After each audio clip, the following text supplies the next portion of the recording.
Hello, আসসালামু আলাইকুম guys. আজ আমরা যাচ্ছি নানু বাড়ি। যাদের নানা নানু আছে তারাই জানে নানু বাড়ি কী এবং নানু বাড়ি গেলে কতটা মজা করা যায়। আমার নানু বাড়িতে আসলে কেউই থাকে না, সবাই ঢাকাতে থাকে, শুধু আমরাই যশোরে থাকি। আসলে নানা নানু যখন বাড়িতে থাকতো তখন মাঝে মাঝে নানু বাড়ি যেতাম নানা নানুকে দেখতে। নানা মারা যাওয়ার পরে নানু আর বাড়িতে থাকে না, ঢাকাতে থাকে। নানা মারা গেল 1 বছর হয়ে গিয়েছে। নানার মৃত্যুবার্ষিকীতে আমরা সবাই এক জায়গা হচ্ছি। এর মধ্যে আমার এক্সামের ডেট দিয়ে দিয়েছে, এই জন্য আমি বাড়ি যেতে চাচ্ছিলাম না। এই কথা শুনে আমার আম্মু কান্না করতেছিল, কারণ নানার 40-আয় আম্মু যেতে পারেনি এবং আম্মু অনেক অসুস্থ ছিল। ডক্টর বলেছিল লং জার্নি না করতে। আম্মুর কান্না দেখে ভাবলাম একদিনের জন্য হলেও নানু বাড়ি যাই। আমরা বাড়ি যাওয়ার আগেই ঢাকা থেকে আমার সকল কাজিনসরা বাড়ি পৌঁছে গিয়েছে, তাই ভাবলাম সবার জন্য কেক বানিয়ে নেই। অনেক লং জার্নির পর তো, তাই আমি 2টা জার কেক বানিয়ে নিলাম, একটা নানুর জন্য, একটা কাজিনসদের জন্য।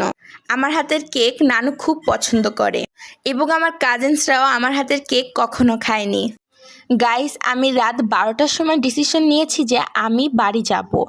দেন আমি রাত 12টার পরেই কেক বানানো শুরু করেছি। তোমরা যে ভিডিওটা দেখতে পাচ্ছ, এই ভিডিওটা রাত 2টার সময়। কেক বানানো শেষ করেছি আমি রাত 3টায়। রাত 3টা পর্যন্ত কেক বানানোর পর আমার চোখে প্রচণ্ড ঘুম, তাও আমি ঘুমাচ্ছিলাম না, কারণ এখন আমি ঘুমালে সকাল 10টার আগে আমি ঘুম থেকে উঠতাম না। তাই আমাকে জাগিয়ে রাখার জন্য আম্মু সারা রাত জেগেছিল, যাতে আমরা অনেক ভোরে রওনা দিতে পারি নানু বাড়ি। কিছু সময় পরই ফজরের আজান দিল।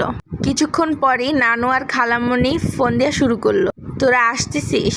বাট আমরা তাদেরকে বলেছি আমরা বাড়ি যাচ্ছি না।